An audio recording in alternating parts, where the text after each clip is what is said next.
Ako po muli si Gilbert Perdes, nagbabalita ng tama, naglilingkod ng tama. Susunod na po yung programang Sandigan ng Bayan. Makasama niyo dyan ang inyong lingkod at si Justice Alex Quiros. Bye-bye! Happy weekend! Barangay 8. Alamin kung bawal o hindi. Dahil kung di mo alam to, kaso ang kakaharapin mo sa NBI. Nako, bawal ito. Tumalbog ang tseke na inisyu sa'yo? Nako, bawal ito. Sa mga transaksyon, lalo na kapag usapang kaperahan, madalas sa tseke isinusulat kapag malakihang halaga. Ngunit paano kung noong ipina-encash mo na, tumalbog ito at wala ka nang nakuha? Alam nyo bang labag sa batas yan? Ayon sa Batas Pambansa o BP 22, kapag ikaw ay nagpadala ng demand letter sa kabilang partido at hindi pa rin ito nagbayad sa loob ng 5 banking days, maaari kang magsampa ng kaso bilang paglabag sa anti-bouncing check law. Layunin ng BP 22 na protektahan ng mga tao laban sa mga talbog na tseke.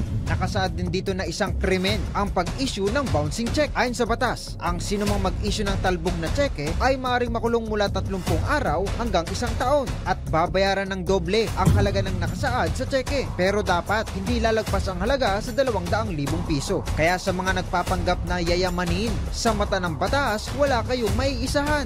Magbayad ng tama at huwag nang intayin na ikaw ay makasuhan pa. Huwag mo na ring subukang manggancho. Baka masabihan ka ng, nako, bawal ito. Kayang-kaya mo ang kahit na ano kung ikaw mismo ang gagawa nito. Let's learn new things sa DIY Do It Yourself. Kung nag-order ka ng mouse at may katagalan pa ang delivery time, gamitin mo muna ang iyong phone bilang alternatibo. Meron ka lamang ida-download online. Paano? Una, tumungo ka sa browser at i-search mo ang monect.com. I-download at i-install mo ito sa iyong computer. Ikalawa, i-download mo naman sa iyong phone ang Monect app. Available ito sa Play Store at sa App Store. Ikatlo, i-connect mo ang dalawang device via Wi-Fi o Bluetooth. Sa loob lamang ng ilang segundo, maaari mo nang makontrol ang iyong PC gamit ang iyong phone bilang temporary mouse at keyboard. Gets mo ba? Sige nga, do it yourself!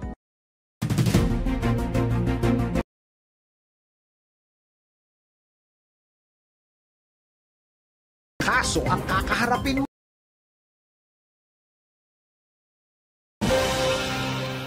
Illegal na ginamit ang iyong pictures? Nako, bawal ito. Mayroon bang nagpicture sa anak mo dahil sa kakyutan nito? Ang sabi ay natuwa lang daw, kaya pumayag ka siguro. Pero paano kung isang araw, makita mo ang picture ng anak mo na ginagamit online? At ito'y ginagamit sa ibang paraan na hindi nyo naman napag-usapan. Alam nyo bang labag sa batas yan? Nakasaad sa Data Privacy Act, maaari lang gamitin ang litrato ng isang subject kung saan niya lang ito partikular na pinahintulutang gamitin. Sa oras na ito ay gamitin sa ibang paraan na taliwa sa inyong pinag-usapan. Ito ay may kukonsidera bilang processing of personal information for an authorized purpose. Ayon sa Article 28 ng Data Privacy Act, ang sinumang lumabag ay maaaring makulong ng 1 hanggang 5 taon at pagmumultahin ng 500,000 piso hanggang 1,000,000 piso. Kaya next time, ingat-ingat sa pagkuha ng litrato ng ibang tao. Siguraduhin mayroong paintulot bago gamitin ito para hindi ka masabihan ng, nako, bawal ito.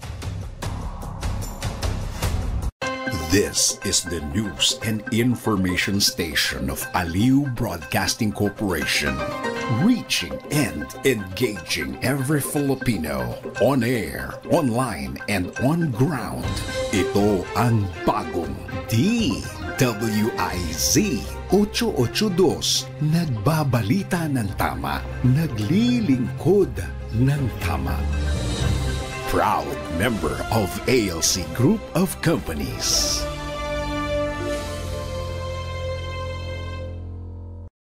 This copyrighted telecast is presented by authority of the National Basketball League Pilipinas. It may not be retransmitted nor reproduced in any form on any television or streaming platforms without the written consent of the National Basketball League Pilipinas and Aliw Broadcasting Corporation.